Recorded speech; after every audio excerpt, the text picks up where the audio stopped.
Hello students, welcome to the BASDH program.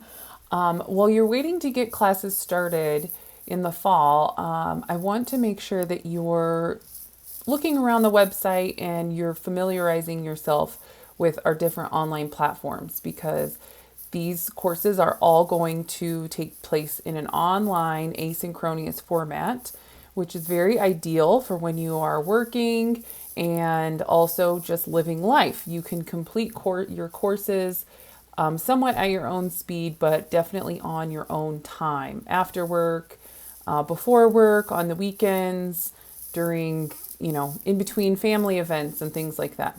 So before we get into the D2L platform where your actual coursework is going to live, I want to make sure that you're getting familiar with the CNCC website and utilizing that to access information and things that you need. Crossroads is an area that can be really helpful for things that are not necessarily specific to your course. So you can see how it has an important dates area, it has an announcements area. This updates with each semester.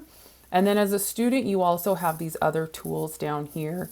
Some of these you've already utilized, like Navigate whenever you registered for your courses. You can also look at your schedule. There's tabs for financial aid, where your final grades live. You can look at Degree Check, which is your current grading process. You can look up and make sure that your courses are being counted, that things are going smoothly. We don't have any errors popping up. The other area too is this COF button. So when you're in here, if you have not applied for COF, if you are a new student or a returning student, you do want to make sure that you are applying to COF because this affects your tuition. Without COF, your in-state tuition is significantly higher than it is if you have COF. So this is just a subsidizing aspect for the state of Colorado. So the financial aid department can help you with that process and making sure that you have that on your account. Financial aid is something that is also important to make sure that you've got that squared away, that you talk with them about anything that you need done before the semester starts.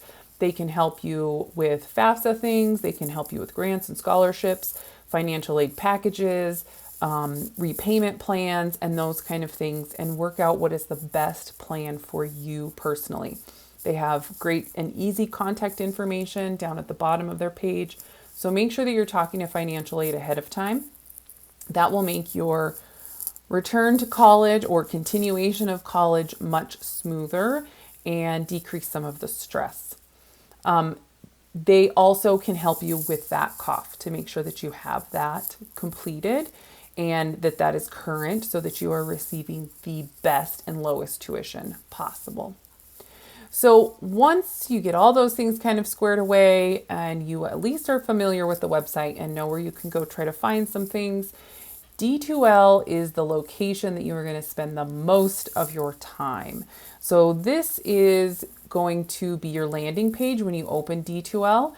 You can sign in and sync your email account, your student email account, which I strongly recommend because communication that you get from the college is going to live and happen in your student email. Make sure that you have it synced here so every time you sign into D2L, you see that. You want to make sure you're getting that information because that is how the college is going to communicate with you.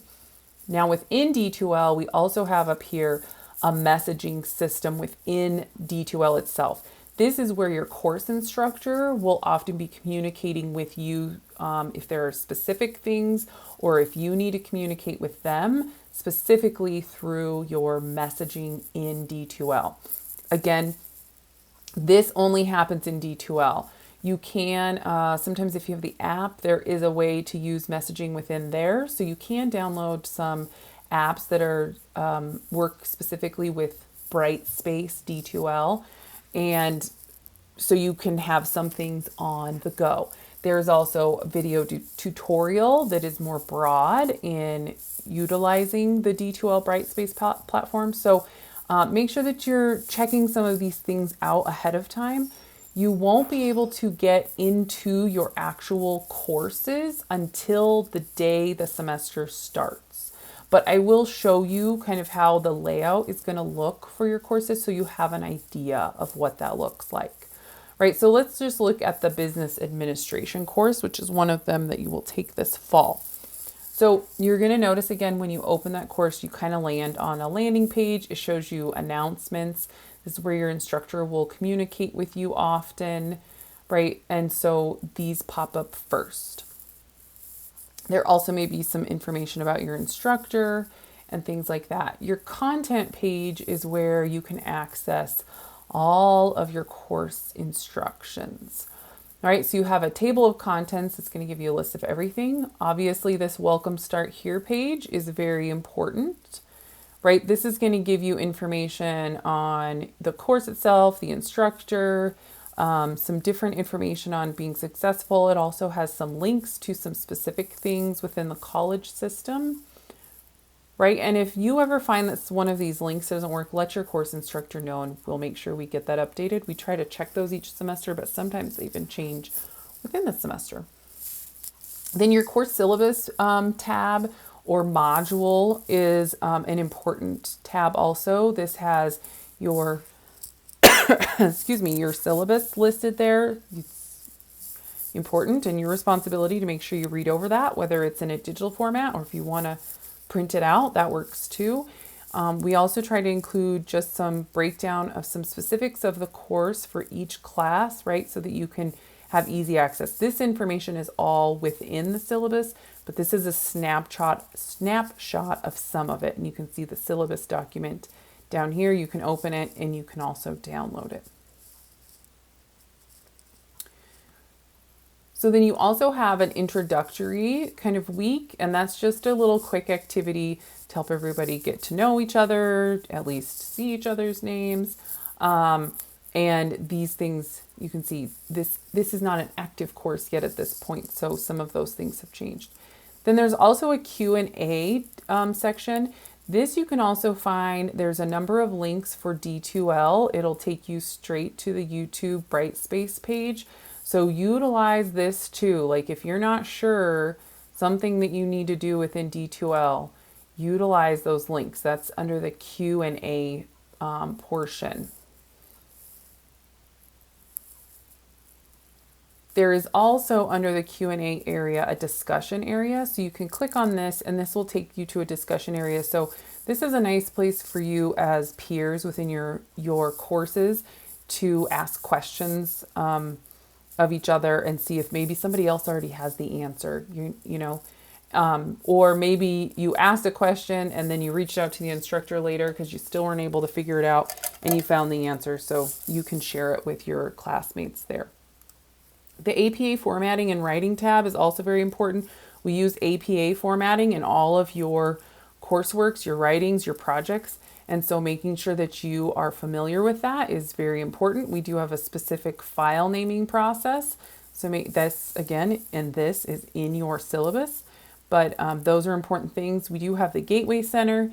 Miss Carrie Olson heads up that department and she can do online and in-person work with you. So if you're needing a little help with APA or just writing in general, or you want somebody to review something before you submit it, and you'd rather have, an objective person like an instructor on the campus review that, Carrie is the person that can help you with that. But you need to make sure you do those things ahead of time. You can't just tell her you have something due the next day and expect her to be able to fulfill that for you. There are also some other resources. You can purchase the APA textbook if you would like to. It's good for all of your classes. But then OWL Purdue also has some great information. And there's some other things, specifically some links for APA formatting that can be helpful. Google can also be helpful. Just make sure that you're looking at the 7th edition style writing, because there were changes made to better align with like our online digital worlds compared to even just 5-10 years ago, and especially farther back. APA formatting in the 90s and the early 2000s was very different than it is now because we have our online resources. So there's also a page that's just dedicated to the library resources. And when you are signed into the library, then you have access to a lot of places where you can get journals and different resources. The Wiley Online Library is filled with a lot of like medical, dental, healthcare journals, research information. You may have access to some journals that generally have paywalls on them, but you could have access to them within the library system. So if there's a research article that you can't find easy access to online, you may be able to access it within the library. So there's lots of links.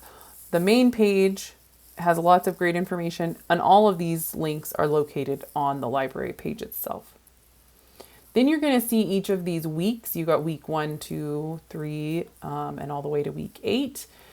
And this is where your weekly information is going to be located, right? You're going to have an overview, kind of a breakdown of topics, your learning outcomes, the information and the resources, especially if we have a textbook for that course and specific text chapters that are related to it. And then you're going to see too that your activities are going to be kind of linked down, right?